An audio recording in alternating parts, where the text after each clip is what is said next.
الرجيم بسم الله الرحمن الرحيم الحمد لله الواحد الأحد الفرد الصمد الذي لم يلد ولم يولد ولم يكن له كفوا أحد أشهد أن لا إله إلا الله وأشهد أن محمدا عبده ورسوله وصفيه من خلقه وحبيبه بلغ الرسالة وأدى الأمانة ونصح الأمة فكشف الله به الغمة اللهم فصل وسلم وبارك على سيدنا محمد وعلى آله وصحبه الطاهرين لهم بإحسان إلى يوم الدين سبحانك لا نحصي ثناء عليك أنت كما أثنيت على نفسك ولك الحمد ولك الشكر يا ربي لك الحمد كما ينبغي لجلال وجهك وعظيم سلطانك رضينا بالله ربا وبالإسلام دينا وبمحمد صلى الله عليه وسلم نبيا ورسولا اللهم إنا نسألك رضاك والجنة ونعوذ بك من سخطك والنار صلى الله على سيدنا محمد وعلى آله وصحبه أجمعين الحمد لله رب العالمين. Assalamualaikum warahmatullahi taala wabarakatuh. Alhamdulillah, pertama dan selamanya kita rafakkan syukur kehadrat Allah Subhanahu wa taala kerana dengan limpah kurnia Allah, rahmat dan inayah Allah Subhanahu wa taala dapat bersama-sama kita pada pagi yang berbahagia ini untuk kita menyambung bacaan kitab Bidayatul Hidayah muka surat 85 dan kita berada dalam adab-adab tidur. Agama Islam ni agama yang sangat sempurna, sehingga ke Islam mengajarkan kita daripada benda-benda yang halus sehinggalah benda-benda yang besar. Semuanya ada pedoman, ada panduan daripada agama. Daripada urusan nak masuk tanda, nak tidur,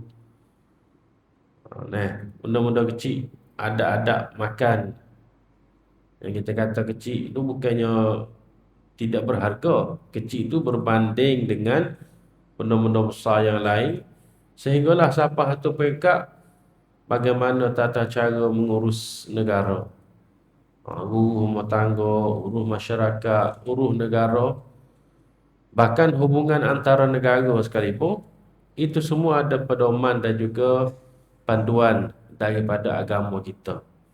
Sebab itulah hari ini kita kena beriltizam dengan Islam dan kita kena menggabungkan diri kita dalam setiap aspek kehidupan mestilah berlandaskan agama. Nak duduk mana sekalipun, dalam hal apa keadaan sekalipun, tempat mana sekalipun, mesti kita jadikan agama sebagai rujukan utama kita. Termasuklah dalam adab-adab tidur. Misalnya, orang yang tidur dengan menjaga adab-adab tidur. Misalnya apa? Berwuduk sebelum tidur. Nampak kecil, nampak halus.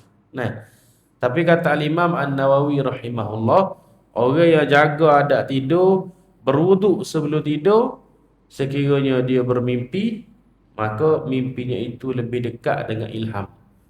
Bukannya bisikan setan, tapi lebih dekat dengan ilham para malaikat. Ada petunjuk daripada Allah Subhanahu wa taala. Tidak mimpi kosi, mimpi jatuh bangunan ke apa semualah. Sebab apa? Sebab dia telah menjaga diri dia tu sebelum tidur, dia berwuduk. Maka tidurnya itu bernilai ibadat. Tidurnya itu bernilai ibadat. Jadi ibadat kepada Allah Subhanahu wa taala, boleh pahala. Tidur pun dapat pahala. Dengan sebab kita menjaga adab-adab tidur. Selain daripada itu, kata Imam An-Nawawi, orang yang jaga adab tidur ni, dia lebih mudah untuk terjaga bangun untuk subuh ataupun untuk tahajud. Ni kalau berasa terlepas semua.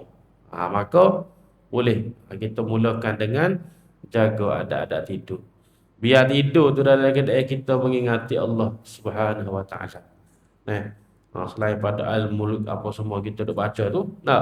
Nanti dia akan sebutkan secara lebih terperinci beberapa adab-adab tidur ni, insya-Allah. Berkata oleh Al-Imam Al-Ghazali rahimahullahu taala dalam kitab Bidayatul Hidayah yang telah diterjemahkan oleh Syekh Fahmi Al-Zamzami rahimahullah, muka surat 85.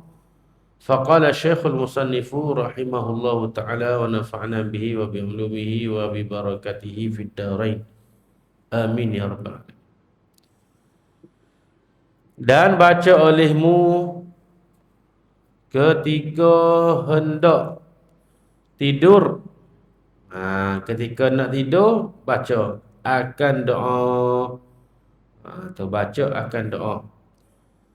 Mana doa dia? Bismika rabbi wada'tu jambi wa bismika arfa'u faghfir li zambi Allahumma qini azabaka yawma tab'atsu ibadak. Allahumma bismika ahya wa amut wa a'udzu bika Allahumma min syarri kulli dhi syarr wa min syarri kulli dabbah anta akhizun bi nasiyatiha inna rabbi ala siratim mustaqim. Ini doa-doa yang diajar oleh Al-Imam Al-Ghazali rahimahullah ta'ala sebelum daripada kita tidur.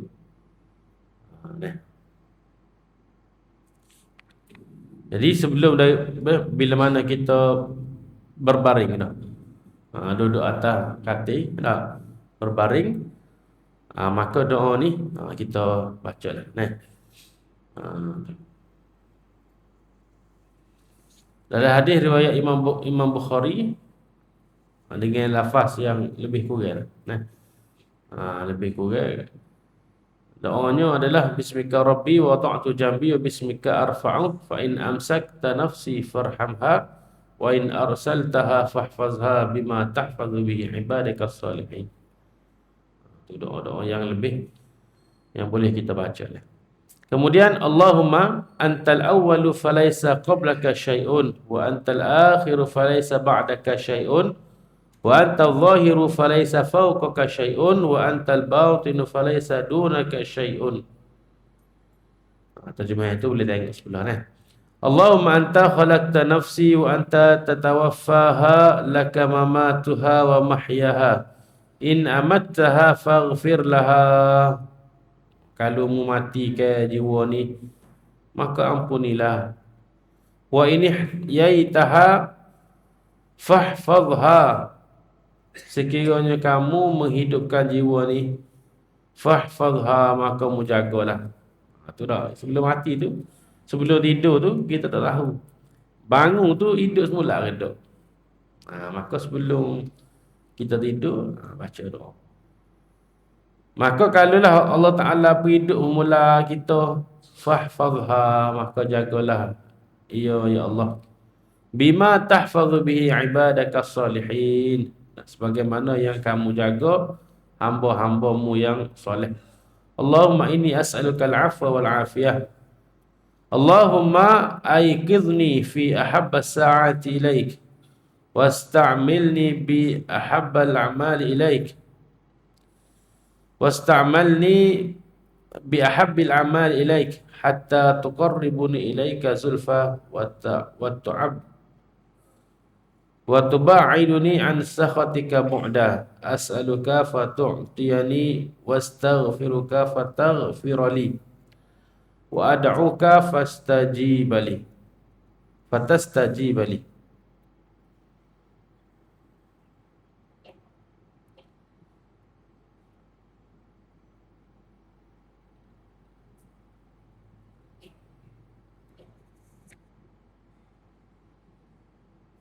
Baik. Jadi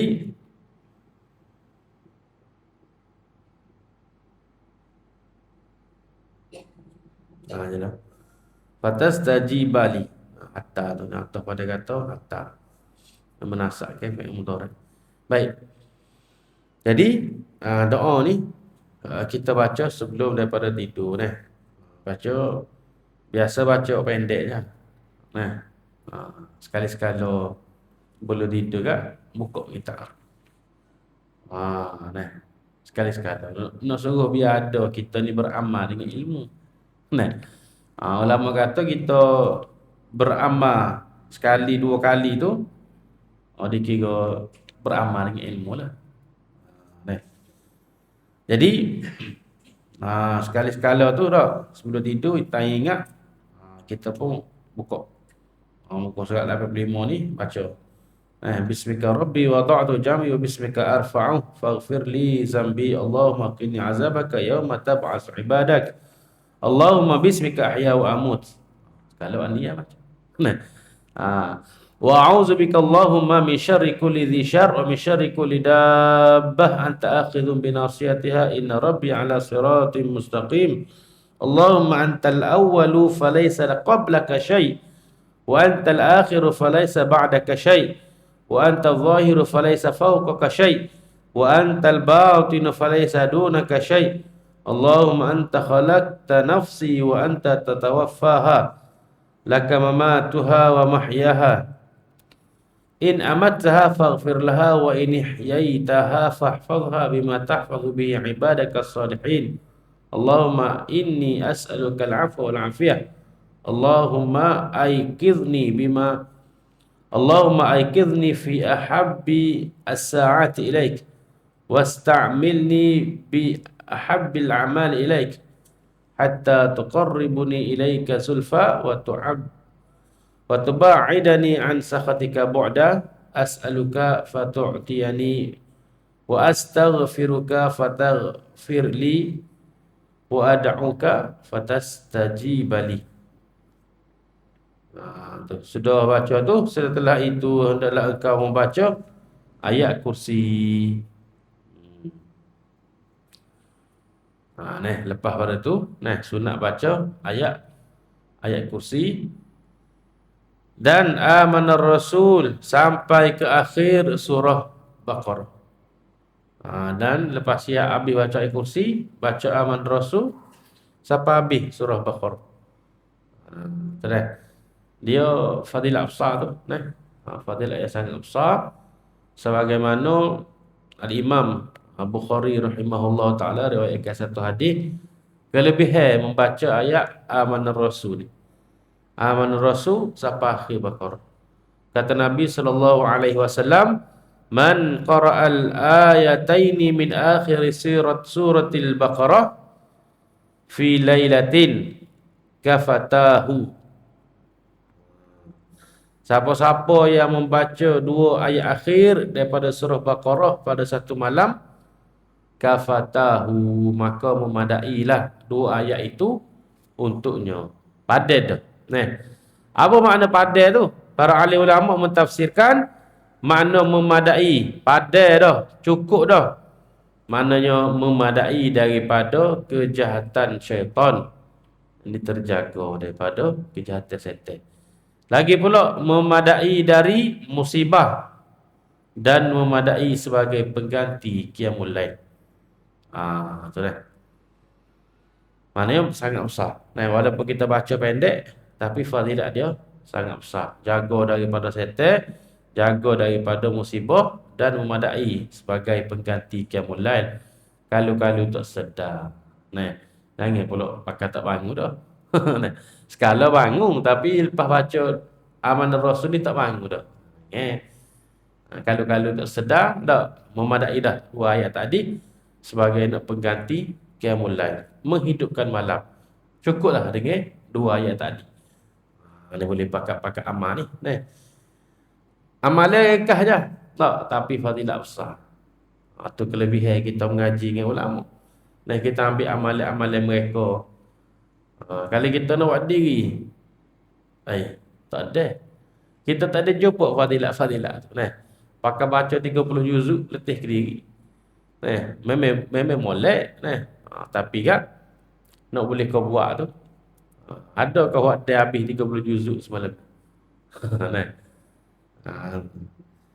Lagi pula dalam surah Al-Ikhlas. Kemudian surah Al-Ikhlas.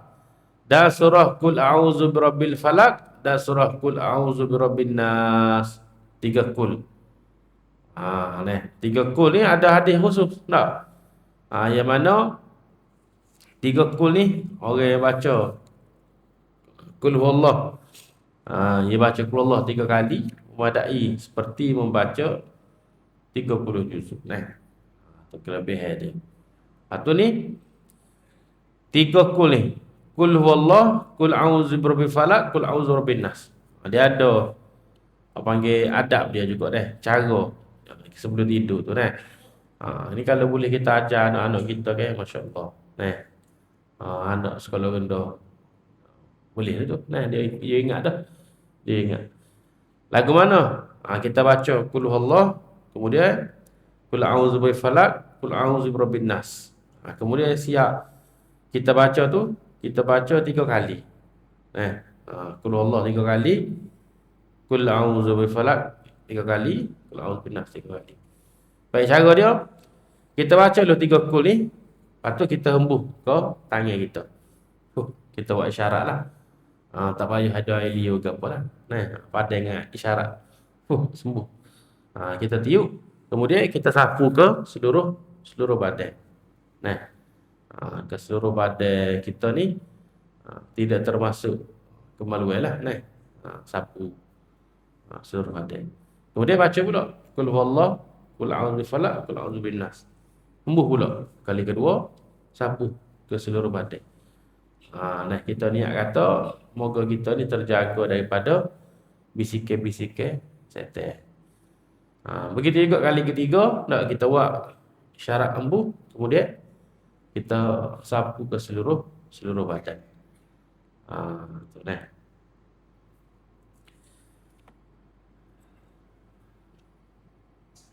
nak tidur pun banyak gini mu. Baca doa lagi, baca ayat kursi lagi, amal rasul lagi, 3 kul lagi. Lah. Moga kita tak jamin, kita boleh bangun esok. Tak. Siapa dia boleh jamin dia ni boleh bangun esok? Tak ada. Tak ada orang boleh jamin. Kadang-kadang tidur atau khabar gitu ya. Kalau terlajak. Jadi kita jaga adab-adab tidur ni supaya kita, kalaulah Allah Ta'ala takdir kita mati, maka kita mati dalam keadaan hati kita penuh dengan doa. Kita baca doa, kita menjaga adab-adab. Tu lain. Dan surah Tabarakalladzi biyadihil mulk, dan juga surah Al-Mulk lah. Sebagai yang disebut sebagai surah yang dapat menyelamatkan kita daripada azab kubur. Surah Al-Mulk. Lah ni orang baca Al-Mulk lepas Isra. Lagu mana? Baca. Sebab kadang-kadang dia balik rumah tak ingat dah. Lainlah orang memang dia dapat amal molek, tak ada masalah. Tapi kadang-kadang balik rumah tak ingat nak baca. Tambah-tambah nak tengok surat pula. Kena ambil banyak perkara lah. Jadi tak ada masalah. Cuma kalau kita boleh baca sekali lagi, baca sekali lagi. Malam baca dah sejik. Malam tak ingat baca. Tak ingat baca dah di masjid. Jadi kita buat backup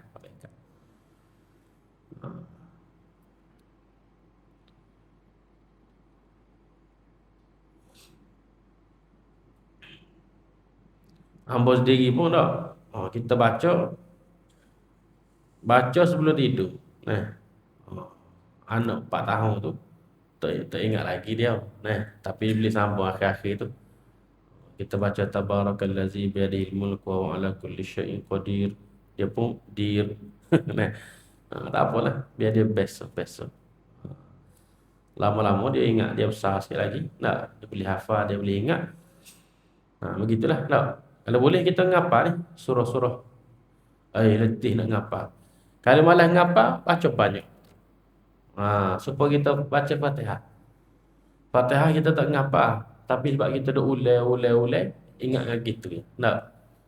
Sama Al-Mulk. Kita baca, insya-Allah ingat. Cuma kalau nak ngapal sikit, kena ingat sepipi. Baru 2 pipi setengah. InsyaAllah tak rugi. Ngapa Tak kali kita ngapa tak kena pergi musah dah. Kira doa atas katil tu boleh baca. Berwudu apa semua. Kalau tengok mushaf itu lagi baik. Sebenarnya baca Quran ni kita tengok kepada mushaf itu lebih baik daripada kita baca melalui hafalan kita. Cuma lebih ngapanya tain-tain tak ada air wudu apa semua tain sejuk, musim sejuk. Jadi boleh baca melalui hafalan. Tapi yang paling afdalnya berwudu pergi mushaf menghadap kiblat. Ada baca Quran pula itu lebih baik. Baik, dan berusahalah supaya engkau tertidur di dalam keadaan berzikir. Allahu Akbar. Bukannya tidur boleh dengar lagu, boleh main TikTok, duk gini telefon, tidur. Tangan duk gini. Kena mati masa tu kat kerah gitu nyanyo kan cara duk gitu.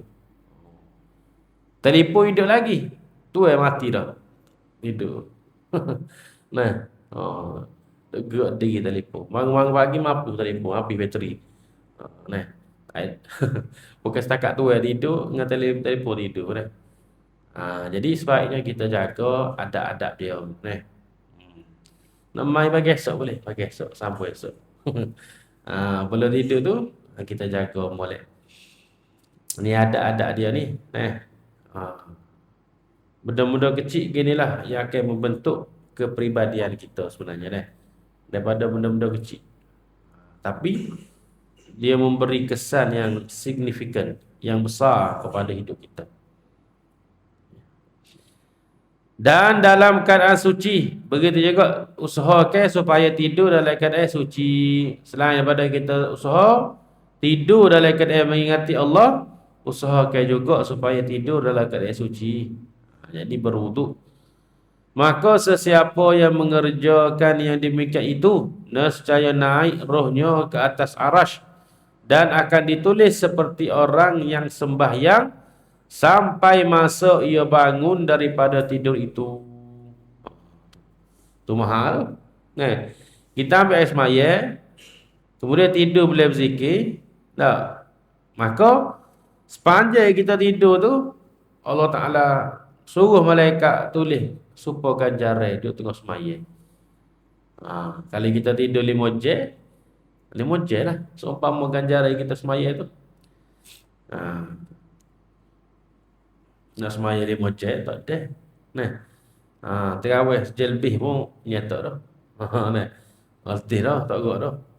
Tapi ni tidur tapi boleh pahala supaya semaya. Lagu mana cara dia? Berwuduk sebelum daripada tidur. Jaga wudu.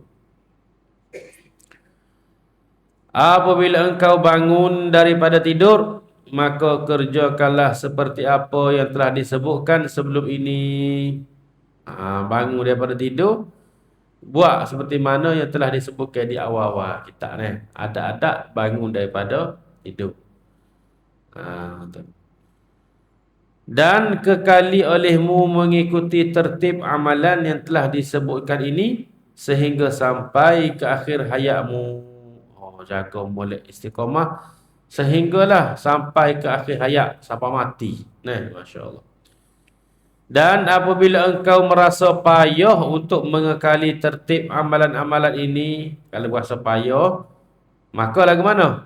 Maka bersabarlah engkau seperti sabarnya orang yang sakit menelan ubat yang pahit. Betul. Berasa tak urut letih memang buat amal ni berasa perih, pahit. Mula-mula tu pahit, lama-lama Allah bisa tegal biasa. Orang buat jahat gitu juga mula-mula buat jahat. Tak sampai hati nak bunuh orang. Sedih. Lepas bunuh menyesal. Dia tengok darah, takut. Dan lama-lama biasa. Bunuh orang tu meneh makan dia. Tak kalau buat jahat apa boleh jadi makan ni. Apatah lagi kita nak buat benda baik. Maka terlebih utamalah kita ni sabar seumpama kita ni menelan ubat yang pahit. Tahu dah ubat ni pahit. Senapah. Sebab kita tahu kita ni sakit, kita nak sembuh. Maka sabar. Kerana mengharapkan sembuh. Betul ubat bahaya itu kerana harapkan sembuh.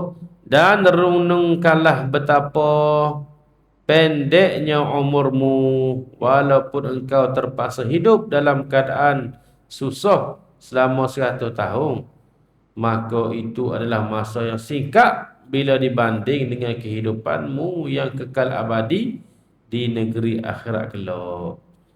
Kalau puasa berat, payah, letih, buat amal. Kalau paling panjang orang hidup pun 100 tahun. 100 tahun tu je sebenarnya. Panjang kau 100 tahun. Kalau nak banding dengan kehidupan akhirat, 100 tahun tu pendek je. Sebentar. Nah. Perik nah. Malam nak tidur pun payah dah. Nak tidur pun jaga adat kau ni, baca kau ni. Ambil semaya lagi, almuk lagi, gotu lagi, goni lagi. Bangun pagi esok, nak bangun, nak bayar tahajud pula. Nah, kemudian nak mari masjid pula. Pergi pun letih pun 100 tahun paling lama. Ataupun mula ni kita kata 60 tahun. 60 tahun tu, tak 10 tahun mula-mula tu duk berembah je, kecil-kecil tu. Nah. Bila mana kita besar umur 10 tahun kita kata dah cidik dah baru. Dari 50 tahun je. Tu pun kecil-kecil. Tak mana lagi nah, start balik tu baru start. Jadi sebenarnya umur kita ni buat ibadat tak panjang. Nah. Umur kita buat ibadat tak panjang. Berbanding dengan nikmat akhirat yang Allah Ta'ala nak beri kita, tak padai sebenarnya. Nah, buat amal 50 tahun, tapi Allah Ta'ala beri syurga selama-lamanya. Nah, waktu Nabi kata tu, niyatul mu'min khairun min amali. Niat orang mukmin lebih baik daripada amalan dia. Sebab apa? Sebab niat dia nak beribadat selama-lamanya. Allah Ta'ala, kalau Allah Ta'ala wi pahala, wi masa kita boleh hidup selama-lamanya. Agak-agak kita nak ibadat selama-lamanya ke tak? Ya, kita akan ibadat selama-lamanya. Tapi amalan 50 tahun je. Nah, boleh jadi 40 tahun. Panjang sikit 60 tahun buat amal. Niyatul mu'min khairun min amali. Niat orang mukmin lebih baik daripada amalan dia. Bukan jangan salah faham, nak mungkin bagi dengan niat belaka. Amalan tak buat, niat je. Okey, tu maksudnya lah. Maksudnya niat orang mukmin dalam hati nak buat ibadat sepanjang masa. Siapa bila-bila. Tapi Allah Ta'ala takdir dia mati. Dan 60 tahun sahaja. Tak. Amalan dia 60 tahun. Niat dia selama-lamanya. Jadi niat tu lebih baik daripada amalan. Itu maknanya. Dan engkau fikirkan betapa engkau boleh sabar di dunia ini menahan derita dan kesusahan serta kehinaan berbulan-bulan, bahkan bertahun-tahun, kerana hanya menghendaki kerehatan 20 tahun misalnya. Kita mikir kata hamba ni kerja letih ni kerja ni. Nah, banyak kerja gitu gini, mari sibuk dengan keluarga lagi, urusan tu urusan ni. Nak suruh boleh ke duduk SP. Nah. Boleh patching. Umur 60 lagi boleh rehat. Jadi kita mikir ni untuk dunia kita pun dah kita mikir dah. Kita kerja masa muda ni untuk kerehatan hari tua. Bila mana boleh patching, dah ada KWSP apa semua. Jadi tua tu dah kita dalam keadaan yang panggil ada simpanan. Rela kita buat susah. Rela susah tak cukup tidur masa muda. Jadi kalau kita mikir lagu tu pun dah kita boleh dah nak rela bersusah-susah. Apatah lagi kita rela bersusah-susah untuk akhirat kita. Nah, yang mana kalau orang patching 20 tahun. Contohlah imam kata 20 tahun. Umur 60 patching berapa lagi masa lebih ke ada? Lebih 20 tahun tu. Umur 80 tu Jari tu kalau kira. Tak. 20 tahun tapi kat usaha tu kat kacau tu kat tak. Umur 20 sampai 60. 40 tahun kita duduk kacau cari piti. Ini untuk dunia kita kecek dah. Cari piti untuk kita senang umur 60. Lepas tu tak tahu bila mati. Nah. Ha. Apatah apalah bandingnya benda ni dengan kesenangan akhirat. Nah, untuk kesenangan akhirat selama-lamanya. Tadi 20 tahun. 20 tahun pun tu kalau siapa boleh jadi, tak siapa. Tapi untuk akhirat selama-lamanya. Perih, pedih, letih, malah. Itu semua adalah ujian. Sebagaimana Piramli kata. Coba. Nah, coba. Ujian. Jadi kena tahan. Tekan. Bak nafsu ni kita kena tekan, tenyih. Nah, kalau kita tak tekan, tak tenyih, kita akan kena lipat ke dia. Nah, kena tipu ke dia.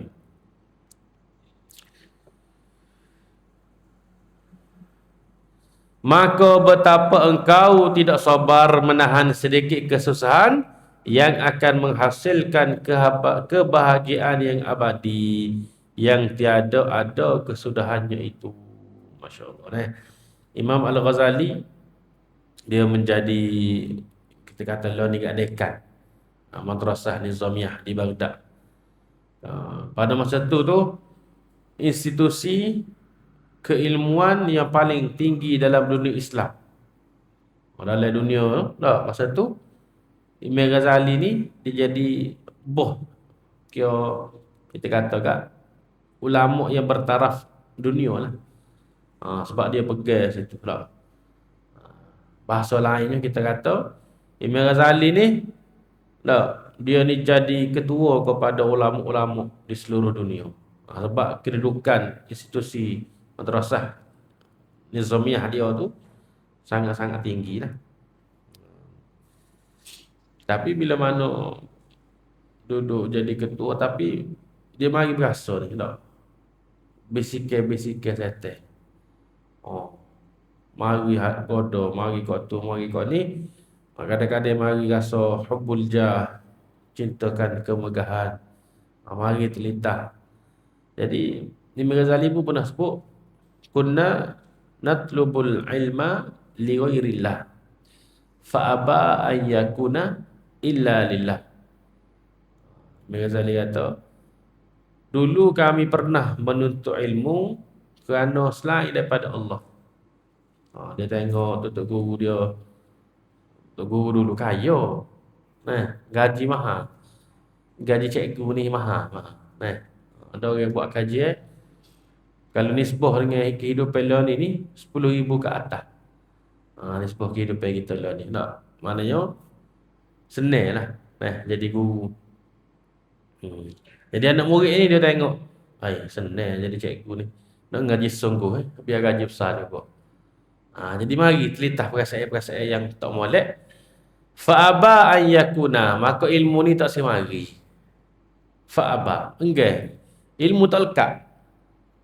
Fa'aba an yakuna illa lillah, melainkan kerana Allah. Bila mana niat kerana Allah, barulah ilmu lekat.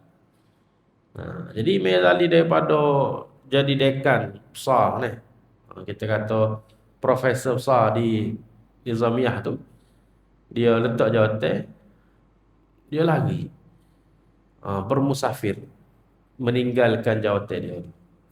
Dia lari musafir. Daripada musafir dia itulah tubiknya karya-karya yang hebat. Tubik Ihya Ulumuddin, tubik Minhajul Abidin, tubik Bidayatul Hidayah, kitab yang kita baca ni. Hasil daripada dia seolah-olah dia tinggal dunia lah, kita kata tak. Dia tinggal dunia, tinggal gaji besar, tinggal jawatan besar, tinggal sampai kat dia pergi ke satu tempat orang tak kenal dia. Orang tak kenal. Daripada dia duduk tempat yang mulia, tempat yang seluruh kota tu kenal dia, pergi mana pun kenal, sehingga dia pergi satu tempat orang tak kenal dia. Dia pergi masjid, ada pelajar mari. berebut pelajar ni. Nah, bongkar nak pergi ngaji. Dia kata, "Aweh, nak pergi mana?" "Pak cik, saya nak pergi belajar kitab Imam Ghazali." Dia bagi pak cik tak kenal ni. Sebab dulu tidak sekolah ni suruh gambar ada pada Facebook mana tak. Dia tak kenal. Kitab Imam Ghazali tu dia. ha, Pelajar ni sungguh nak pergi belajar kitab dia. Dia tak kenal. Tu kitab tu duduk depan. Dia tinggal.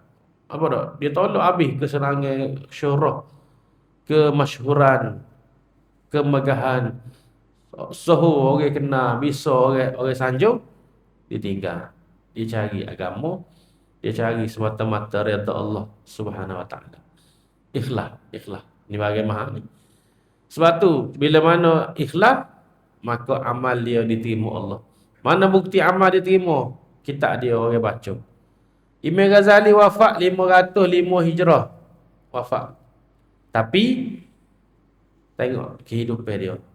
Sampai ke hari ni orang baca kitab dia. Seolah-olah Imam Ghazali hidup ni. Imam Ghazali hidup di depan kita. Seolah-olah.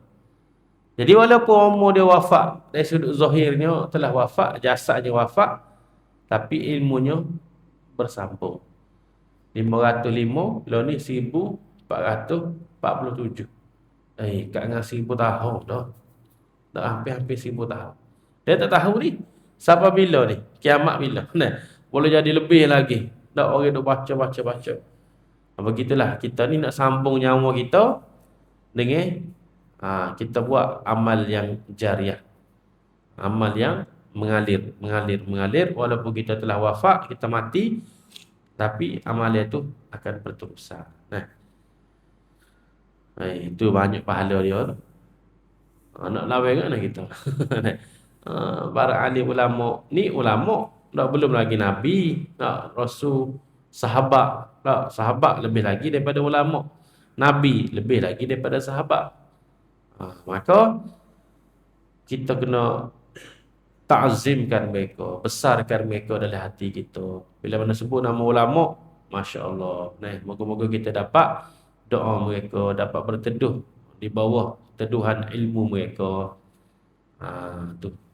Biar kenal kita duduk mana. Kedudukan kita berbanding dengan mereka-mereka ni. Boleh teduh dengan set dia pun, alhamdulillah tu.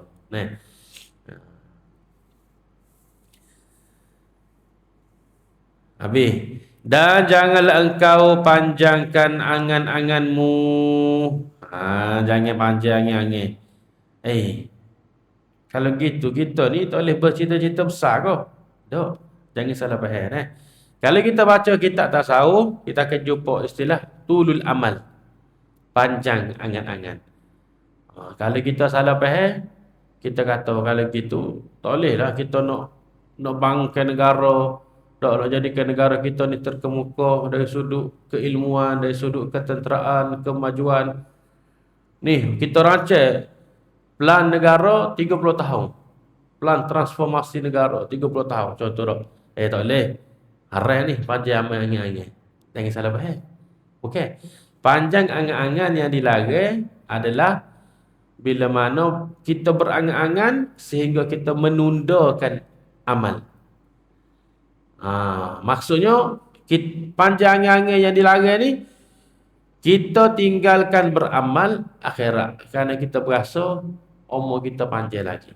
Tak apalah, tak ada maya sunat pun esok ada lagi. Tu boleh tu. Ulama. Jadi yang bukan ulama lah, maksudnya hadis Nabi pun sebut berkaitan dengan panjang angan-angan ni. Yang dilarang adalah kita menundakan kebaikan kerana kita sangka umur kita panjang lagi. Kalau kita nak buat perancangan negara kita ataupun kita sendiri, 10 tahun lagi aku nak jadi apa? Buat perancangan. Mula-mula begini. Tu tidak panjang angan.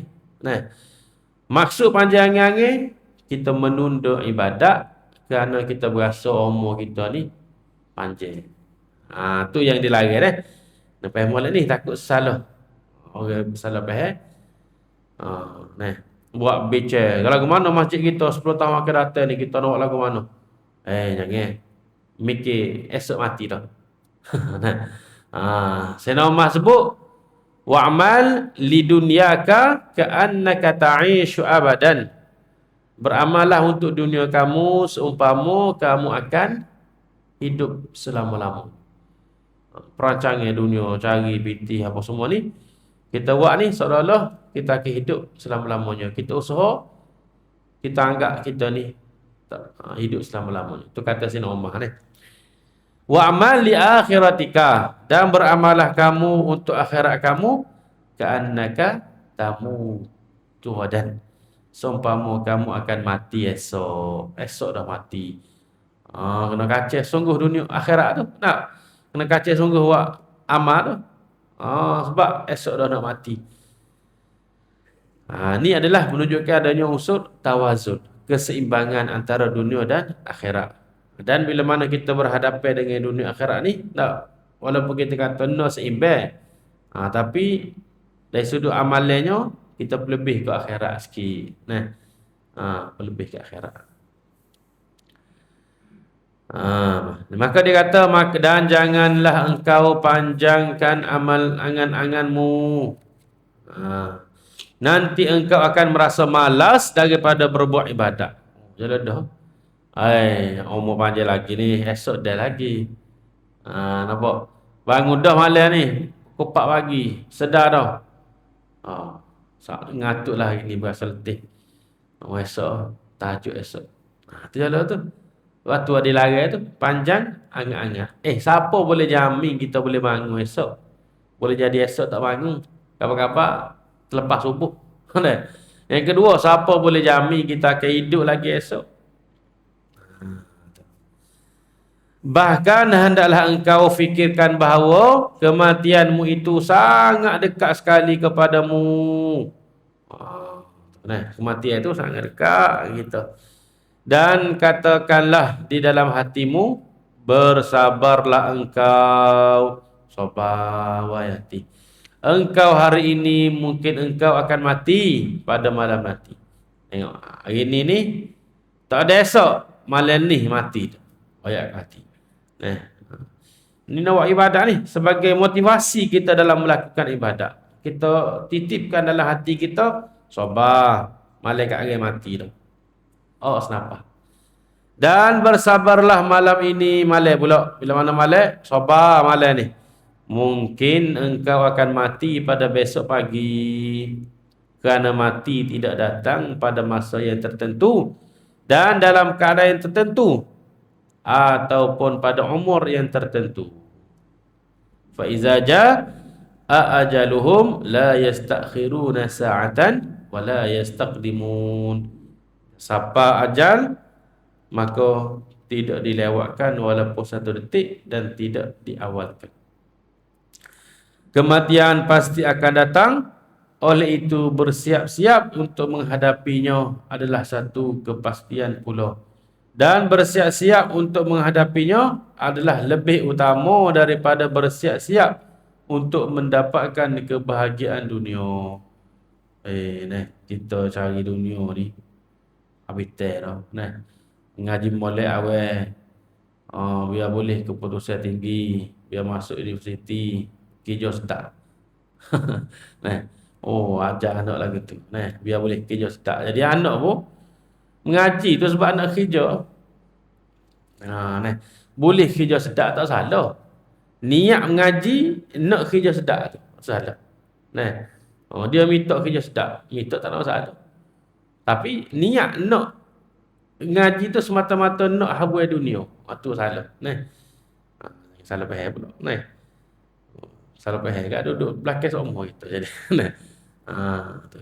Kerja sedap jawatan ni ambil. Daripada boleh kau orang buat bunuh, baik kita beri kepada orang yang pihak agama. Ada perjawatan ke apa pun.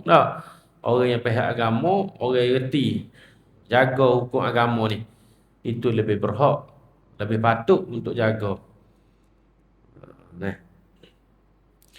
Bukankah dunia engkau memang sudah mengetahui bahawa engkau tidak akan lama hidup di dunia ini? Bukankah engkau tahu dah, dunia ni tak lama hidup. Kerja sedap pun Umur 60 mati juga. Nah, tu barangkali umurmu hanya tinggal 1 hari atau hanya sekali bernafas sahaja lagi. Boleh jadi esok kita mati dah. Begitulah hendaknya engkau menasihati dirimu. Kita kita nak baca cepat sikit ni. Nah, nak habis biar ada habis. Ada. Begitulah hendaknya engkau menasihati dirimu. Begitulah nasihat diri kita, sabar. Mungkin malam ni mati. Siapa malam sabar, pagi esok mati. Baguslah motivasi kita dalam ibadat. Kerana jikalau engkau tidak mengandaikan mati itu dekat kepadamu, bahkan engkau mentakdirkan bahawa mungkin engkau akan hidup 50 tahun lagi. Ada bahasa yang boleh dia lagi 50 tahun ni. Sehat molek segar bugar lagi ni. Ada mati ngejut ada. Mati ngejut. Umur muda. Jaga badan, jaga makan, gijim. Sehat, tubuh sehat. Mati juga.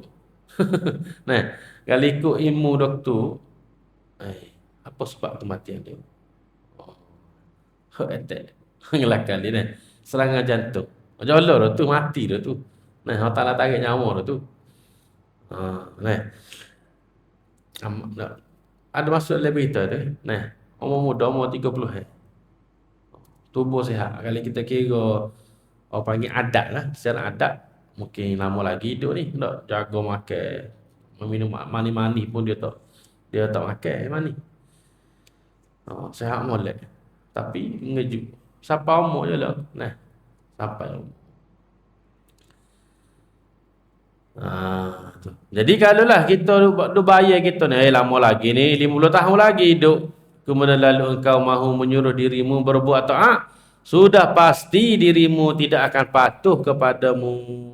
Kita doa 50 tahun lagi hidup ni, banyak lagi masuk. Tersungguh buat ibadat. Dan pasti ia akan menolak nasihatmu dan merasa berat untuk mengerjakan ketaatan. Maka paksakanlah dirimu untuk mengerjakan ketaatan. Paksa diri kita. Tahan. Tahan. Sapah tu pekat, kita berasa manis dalam taat. Sedap. Berasa sedap. Semaya tu suruh sedap.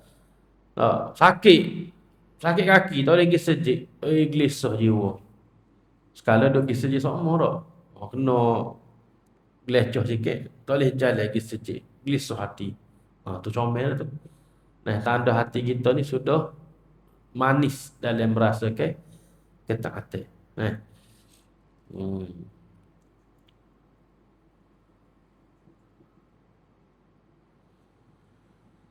Nescaya engkau akan bergembira ketika engkau mati nanti dengan kegembiraan yang tidak ada kesudahannya. Gembira yang tidak ada kesudahan. Bila tanahi.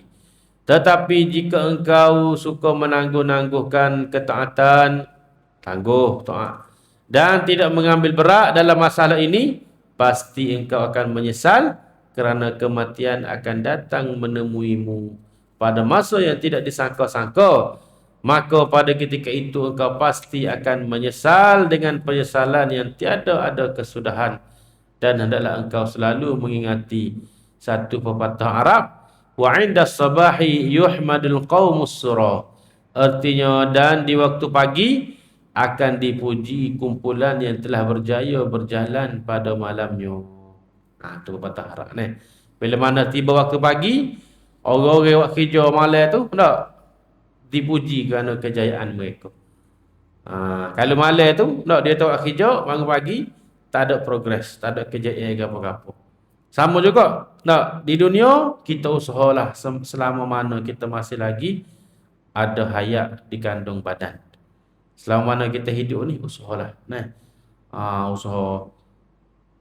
Nabi SAW sebut kalimatani habibatani ila rahman saqilatani fil mizan khafifatani 'alal lisan. Dua kalimah, dua zikir yang mana sangat berat timbangnya dia di akhirat. Sangat Allah Ta'ala kasih, dia sangat ringan mulut. Di mizan berat, tapi mulut ringan, dia Allah Ta'ala kasih. Subhanallah wa bihamdihi subhanallahil azim. Tu pendek je kan. Tapi kak sangat besar fadilah dia. Dan apabila engkau sudah mati, barulah segala apa yang aku sebutkan ini menjadi suatu kenyataan. Mati kak baru nak percaya. Nah. Seperti firman Allah Ta'ala, wala ta'lamunna naba'ahu ba'da hin. Maksudnya, dan selagi akan kamu ketahui kebenaran apa yang dikhabarkan kepadamu pada suatu masa kelak. Setelah kami selesai menyebutkan susunnya wirikmu ini, maka akan kami sebutkan pula kaifiat untuk engkau sembahyang dan puasa serta adab-adab keduanya, dan juga ada adab sembahyang berjemaah dan ada adab sembahyang Jumaat. Itulah. Dia habis bagi adab-adab tidur, alhamdulillah. Kita selesaikan dengan 2 pertemuan saja. Insya-Allah kita baca laju-laju ni. Bukan kata apa ni, tidak halusi barat kitab ke apa ni. Kita sesuaikan dengan keadaan kita lah. Ayat mana kita nak panggil ambil poin-poin penting di dalam pengajian kita, insya-Allah. Lagi pula kita ni kita mesti terjemahan Mesti terjemahan ni ayat dia tu mudah-mudah berbanding kalau kita jauhi lama tu, mungkin ayat dia tu ada kena takdir, ada yang kena yang dihazaf. Hazaf dan takdir tu banyak Ini ayat direct. Kalau kita baca sendiri pun, masya-Allah, kita boleh beramal dengan apa yang kita baca tu, insya-Allah. Ila qal, ada adab mengerjakan sembahyang. Wallahu subhanahu wa taala ala wa alam, ilmu atam. Wa sallallahu ala sayyidina Muhammad wa ala alihi wa sahbihi ajma'in. Walhamdulillahi rabbil alamin. A'udzubillahi minasyaitonir rajim. Bismillahirrahmanirrahim. Alhamdulillahi rabbil alamin. Wassalatu wassalamu ala sayyidil amin wa ala alihi wa sahbihi ajma'in. Allahumma faqihna fid din wa 'allimna ta'wil. Allahumma rizqna mutaba'atan Nabi Muhammadin sallallahu alaihi wasallam awalan wa akhiran wa zahiran wa batinan wa qawlan wa fi'lan wa ibadatan salihah. Ya Allah, ya Tuhan kami, ampuni dosa kami, dosa kedua bapa kami, dosa seluruh guru-guru kami, dosa anak-anak kami, dosa seluruh umat Islam, ya Allah. Ya Allah, berilah kejayaan kepada kami, ya Allah. Berilah kemanisan ilmu kepada kami, ya Allah. Allahumma inna nas'aluka salamatan fid din wa afiyatan fil jasad wa ziyadatan fil ilm wa barakatan fil rizq wa taubatan qabla al maut wa rahmatan 'inda al maut wa maghfiratan ba'da al maut. Wa sallallahu ala sayyidina Muhammad wa ala alihi wa sahbihi ajma'in. Walhamdulillahi rabbil alamin. Taqabbalallahu minkum minna wa minkum taqabbal ya karim.